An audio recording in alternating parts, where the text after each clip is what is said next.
Muito bom dia, queridos. É um prazer estar com vocês aqui mais uma vez. Muito feliz por tudo que Deus tem feito na nossa vida. Hoje eu queria ler com vocês uma passagem que vai tratar do contexto do texto que a gente leu ontem, da história que a gente contou, que eu contei para vocês ontem.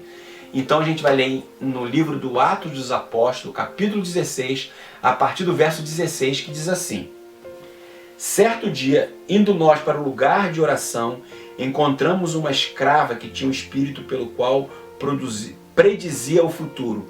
Ela ganhava muito dinheiro para os seus senhores com adivinhações.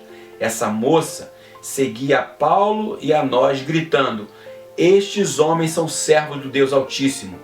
Eles anunciam o caminho da salvação.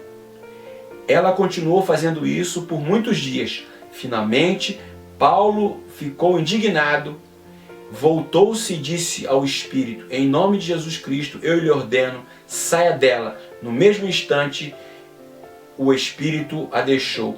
Percebendo que a sua esperança de lucro tinha se acabado, os donos da escrava agarraram a Paulo e a Silas, arrastaram para a praça principal diante das autoridades. Até aqui.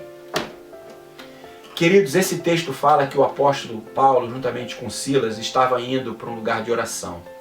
Indo para esse lugar, eles encontram uma mulher que tinha um espírito de adivinhação. Essa mulher estava dizendo para aquelas pessoas que Paulo e Silas estavam ali para pregar sobre o Deus verdadeiro, sobre Jesus Cristo, pregando a salvação. Estranhamente, o texto diz que o apóstolo Paulo fica indignado com aquilo ali. E ele então expulsa aquele espírito que estava usando aquela mulher para poder adivinhar.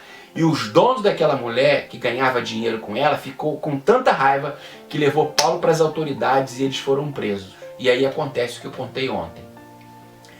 O que eu queria falar com vocês nessa história é o seguinte: essa mulher estava falando algo que ajudava Paulo e Silas. O que ela estava dizendo era verdade. Eles vinham pregar o caminho da salvação. Mas o apóstolo Paulo não quis aceitar a ajuda dessa mulher. Ele antes ficou muito bravo e desmascarou aquela mulher, expulsando aquele espírito imundo que usava aquela mulher. E isso lhe custou o sofrimento de serem presos e serem castigados. Eu estou falando para vocês isso porque muitas vezes nós, quando a gente está recebendo algum tipo de coisa boa, a gente muitas vezes não quer nem saber qual é a procedência, a gente quer receber. Mas o que eu queria chamar a atenção de vocês é o seguinte: muito cuidado com o tipo de ajuda que você recebe. Procura saber de quem você está recebendo. Sabe por quê? Porque lá na frente você pode receber uma cobrança que você não sabia que você ia ter que pagar. Sabe aquela coisa de você comer, beber, e lá no final você descobre que tem uma nota para você pagar que é muito cara e muito alta? Tem muita gente que muitas vezes não quer se preocupar de onde está vindo a fonte da ajuda que ela está recebendo.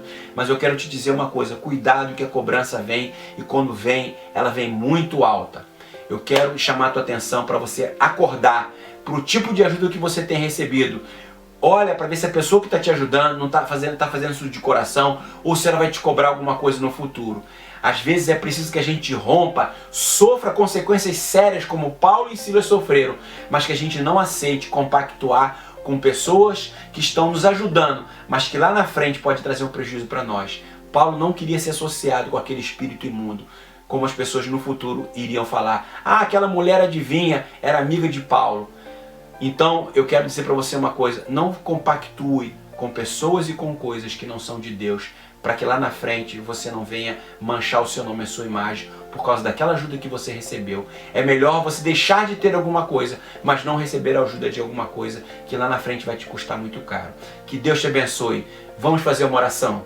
Senhor, eu quero te pedir para essa pessoa que me ouve, que me assiste, que o Senhor possa abrir os olhos dela, para que ela possa perceber se o que ela está recebendo, ajuda, a fonte é boa ou ruim, a fim de que ela possa romper com isso. Nem que ela sofra as consequências, mas que ela possa viver livre, sem nenhum peso. É o que eu te peço em nome de Jesus. Amém. Querido, que Deus te abençoe. Amanhã a gente está aqui para poder darmos continuidade mais sobre lições sobre a palavra de Deus para a nossa vida. Deus te abençoe e tenha um ótimo dia, queridos.